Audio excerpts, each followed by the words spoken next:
오늘 저녁을 한번 세븐에서 귀찮아가지고 세븐에서 사봤어요. 이거는 찻타이. 태국식 찻타이는 이런 색깔이 나와요. 죄송해요. 분홍색. 이게 되게 맛있어요. 세븐일레븐에서 찻타이 완 포카티는 완이 달게, 포카티가 중간 달게. 완 막 하면은 엄청 달고 마이 완 하면은 설탕 빼달라는 거고요. 완 닌노이 하면은 조금 덜 달게 해달라는 거죠. 완 포카티라고 해서 중간 달게도 해도 충분히 달아요.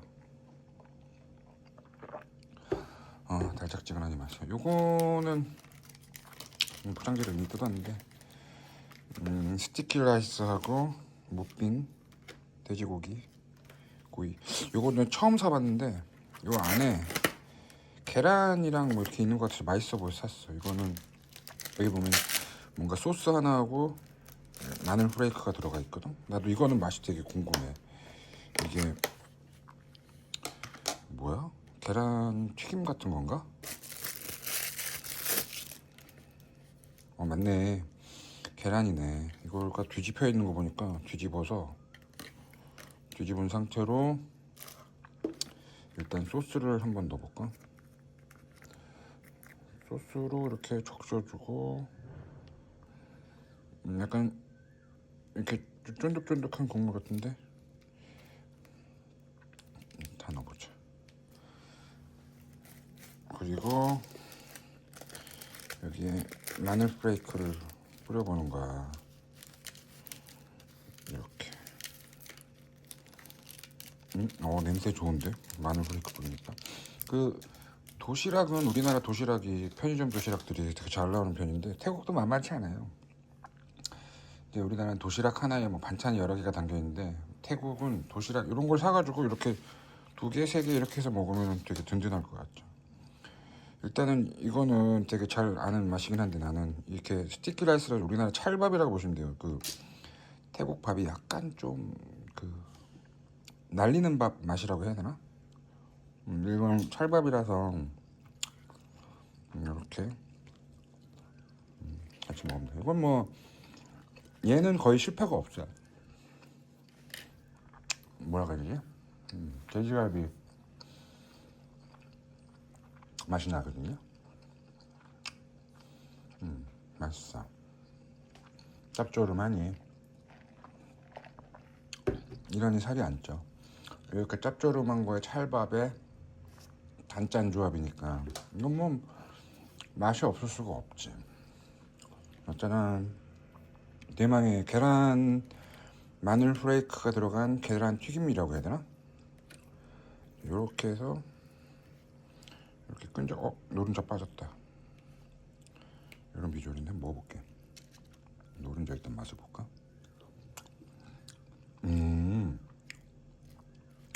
소스가 뭐지? 마늘 프레이크는 바삭하고 소스는 간장 맛이라고 해야 돼요. 간장 맛인데 약간 좀 달큰한? 이 마늘 프레이크가 킥이네.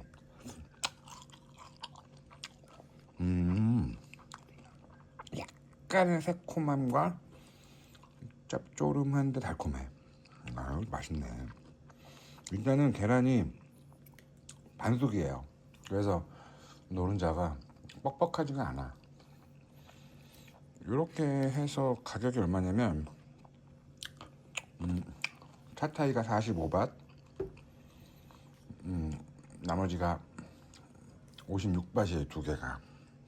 그러니까 토탈 101밭이 되는 거죠. 지금 우리나라 환율 기준으로 보면은 이렇게 3개 먹는데 한 4,700원 정도 좋다고 보시면 돼요.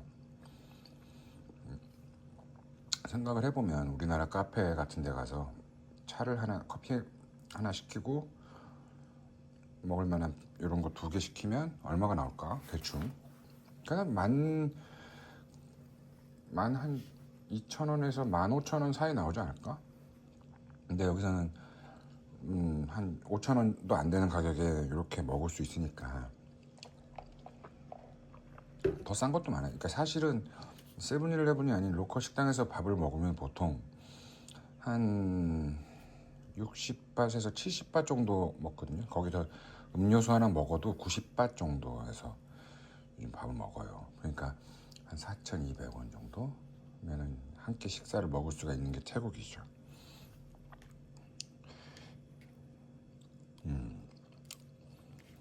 보시면 이렇게 스티키 라이스는 이렇게 4개로 이렇게 나눠져 있어요. 이거 보통 태국 사람들은 이거를 손으로 찢어서 먹거든요. 그러니까 손으로 찢어가지고 약간 이렇게 뭉쳐서 먹는다고 해야 되나? 이거는 절대로 실패할 수 없는 맛이야. 사실 저 시중에서 파는 무빙은 좀 단맛이 너무 심해가지고 나 잘 안 먹거든요. 근데 이거는 짭조름해. 항상 먹어도 실패가 없어. 많이 뭐 대식하지 않고 소식으로, 뭐 소식이라 하긴 좀 그렇고 이렇게 딱 2개만 먹어도 허기는 해소가 되니까.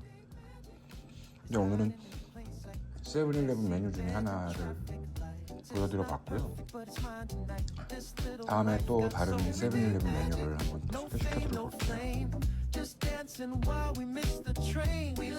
그럼 다음에 봬요.